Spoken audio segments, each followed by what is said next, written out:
নমস্কার, শেয়ারবাজ থেকে আমি শাশ্বত মিত্র। আমার এডুকেশনাল চ্যানেলে আপনাদের সবাইকে স্বাগত। আজকে নিফটি 26,000-এর ওপরে বন্ধ করলো, মানে বেশ ওপরে 26,046। সারাদিন ধরুন এই 26,000 থেকে 26,040 একটা স্ট্রং রেজিস্ট্যান্স ছিল। যারা আমার টেলিগ্রাম চ্যানেল দেখেন তারা জানেন আমি সকালবেলা যখন সাপোর্ট রেজিস্ট্যান্সটা দিয়েছিলাম 26,000 থেকে 26,040 দিয়েছিলাম। তা প্রথমে 26,038.40 হাই করে সেখান থেকে প্রায় 25,950-60 অবধি নিচে আসে, তারপরে আবার ইভেনচুয়ালি ওপরে গিয়ে 26,060 অবধি যায় এবং 40-এর ওপর বন্ধ করেছে। এখন হঠাৎ কি হলো, নিফটি এই কদিন আগে পড়ে যাচ্ছিল, সবাই আপনাকে বলছিল যে অনেকটা নিচে যেতে পারে। যদিও আমি যারা আমার টেলিগ্রাম চ্যানেল এবং এই চ্যানেল, এই ইউটিউব চ্যানেলের সঙ্গে যুক্ত তারা জানেন আমি বারবার বলেছিলাম 25,700 যদি না ভাঙে সেক্ষেত্রে ভয়ের কিছু নেই, এটা রানিং কারেকশান এবং এখান থেকে আরেকবার নিফটি হয়তো নতুন হাইকে ছোঁয়ার চেষ্টা করতে পারে। অ্যাকচুয়ালি যেটা ঘটনা ঘটেছে, প্রথম হচ্ছে যে রেড কাটটা হয়েছে আমেরিকায়, সেটা আমেরিকার জন্য খুব ভালো হয়েছে এবং সেটার ফলে দুদিনে ডাও প্রায় 1000 পয়েন্ট উঠেছে। এখন আমেরিকান মার্কেটে যদিও আমাদের ডাইরেক্ট কোনো কোরিলেশন নেই, তবে যেহেতু সে সব মার্কেটের দাদা, তাই সে যদি ভালো থাকে আপনার মার্কেটে অন্তত একটু পজিটিভ ইনফ্লুয়েন্স আসে এবং ওই মার্কেট বেড়ে যাওয়ায় আরেকটা সুবিধা হয়েছে আমাদের ক্ষেত্রে, যেটা ডাইরেক্টলি রিলেটেড টু আস, সেটা হচ্ছে ডলার ইন্ডেক্স। ডলার ইন্ডেক্স ধরুন এই কদিন ধরে 100-র কাছাকাছি চলে গেছিলো, সেখান থেকে কালকে 98-এর নিচে চলে যায়, আজকে 98-এর সামান্য ওপরে আছে। এখন এটা একটা আমাদের পক্ষে সুবিধা হয়েছে। সেকেন্ডলি যেটা এই যে বেড়ে যাওয়াটাকে যদি বলেন, যে বলে না আগুনে ঘি দেওয়ার কাজটা হয়েছে কালকে বিকেলবেলা।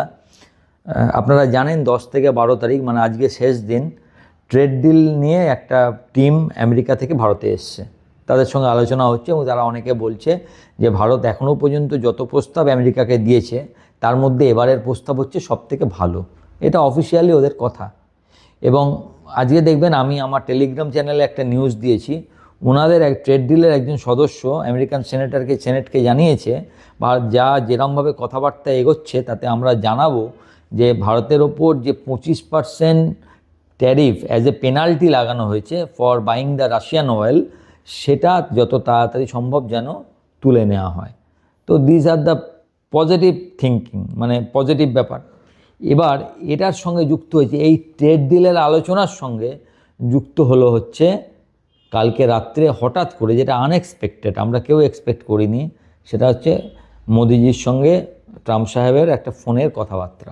কি কথাবার্তা হয়েছে না আপনি জানেন না আমি জানি, কিন্তু বাজার যেটা কোরিলেট করে সেটা হচ্ছে যখন ট্রেড ডিল নিয়ে আলোচনা হচ্ছে তখন তো আর এটা নিশ্চয়ই ট্রেড ডিলেরই কোনো কথাবার্তা হবে, যে কি করলে ট্রেড ডিলটা করা যায়। এটা তো অনেক দিন ঝুলছে এবং এই ঝুলে থাকাটা আমাদের জন্য তো খারাপ হচ্ছেই, সেটা বুঝতেই পাচ্ছেন। এফআইআই যার জন্য কিনতে পারছে না, ট্রেড ডিল নিয়ে কি আছে, কী জন্যে আটকে আছে। ডাইরেক্ট আমরা তো সব থেকে ভেবেছিলাম, আপনি দেখবেন অনেক কাগজ বলেছিল আমাদের জুন জুলাইতেই নাকি ট্রেড ডিলটা হয়ে যাবে, কিন্তু হয়নি। কারণ আমেরিকা যেসব শর্ত চাপাচ্ছে ভারত সেই সব শর্তের কাছে মাথা নত করেনি টিল ডেট। এরপরে কি হবে আমার জানা নেই। তো দেখা যাক, এবং এটা মার্কেটকে একটা বোঝাতে সাহায্য করে, যেহেতু ট্রেড ডিলের কথাবার্তার মধ্যে এই ফোনালাপটা হয়েছে, তা মার্কেট হয়তো ভাবছে তাহলে হয়তো ট্রেড ডিল এবার অন্তত ফার্স্ট স্টেপ, মানে একটা ফাইনাল ট্রেড ডিল না হোক, প্রথম চরণের যে কথাবার্তা সেটা হয়তো এবার একটা কমপ্লিট হওয়ার চান্স আছে। তো লেটস সি যে সেটা কোন দিকে যাবে। এখন সেটার জন্য এবার মার্কেট কি দেখছে, এর সঙ্গে আরেকটা আপনারা জানেন কালকে সিলভারের দাম আস্তে আস্তে বাড়তে বাড়তে 2 লাখ টাকা হয়ে গেছে। কদিন আগেও 1,30,000 টাকা ছিল, সেখান থেকে বাড়তে বাড়তে 1,70,000, সেখান থেকে পড়ে আবার 1,40,000, আর এই কদিন আবার 2 লাখ। তো বুঝতে পারছেন যে এবং শুধু সিলভার নয়, সিলভারের সঙ্গে অন্যান্য মেটাল যেমন কপার, জিঙ্ক 3 মাসের হাইতে, কপার এবার হাইতে, সবগুলোই, অ্যালুমিনিয়াম আস্তে আস্তে উঠছে, সবগুলো উঠছে। এতে কি হয়েছে যে আমাদের যে মেটাল শেয়ারগুলো সেগুলো মোটামুটি খুব ভালো জায়গায় গেছে।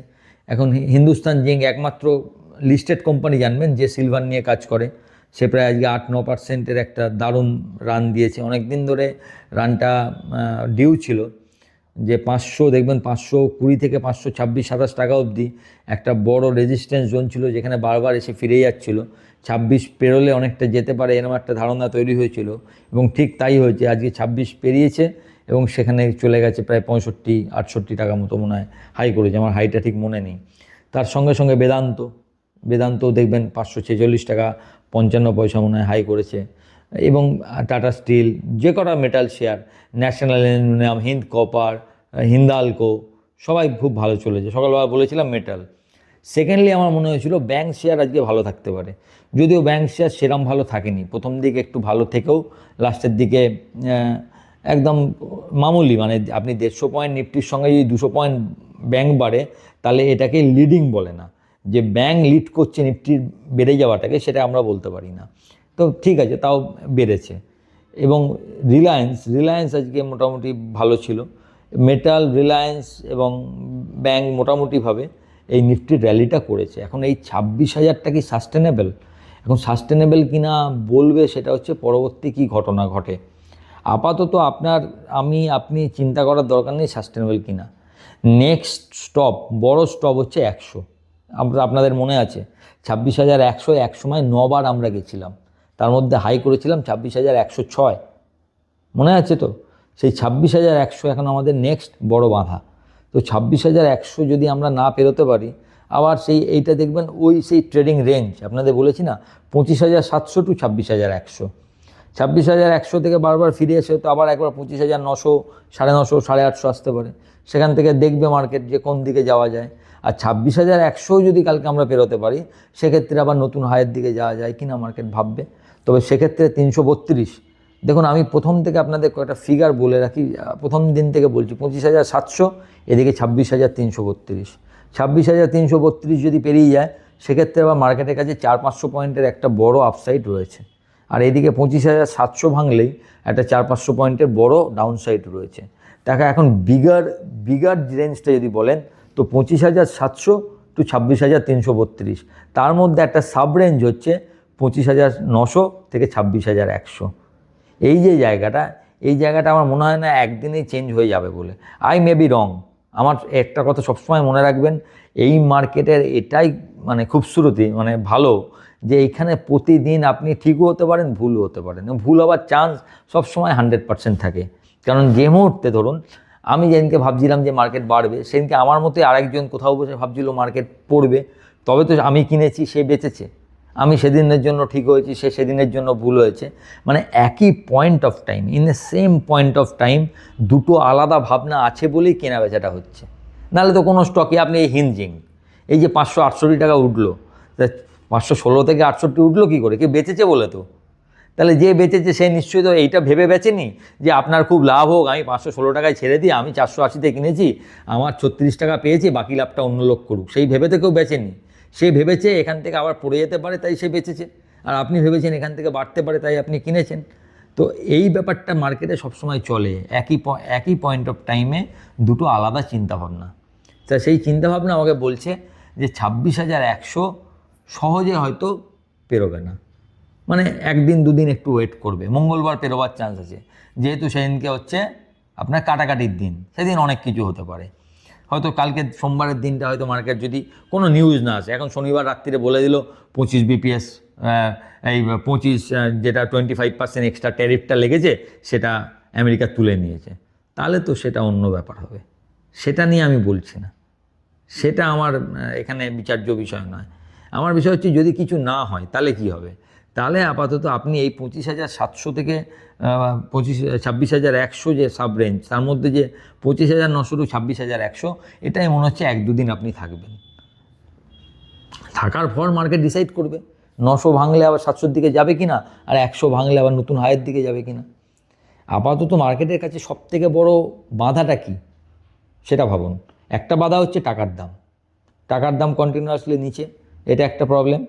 সেকেন্ড প্রবলেম মার্কেটের কাছে হচ্ছে এফআইয়ের কন্টিনিউয়াস বিক্রি। যদিও গতকাল যদি দেখেন ক্যাশ মার্কেটে বেচলেও স্টক এবং ইন্ডেক্স ফিউচার এফআইএ কিনেছে, টোটাল হিসাবে 1,000 কোটি টাকা সামান্য বেশি বাইং এসছে। কিন্তু এফআই তো মানে শর্ট যেন কাটতেই রাজি হচ্ছে না।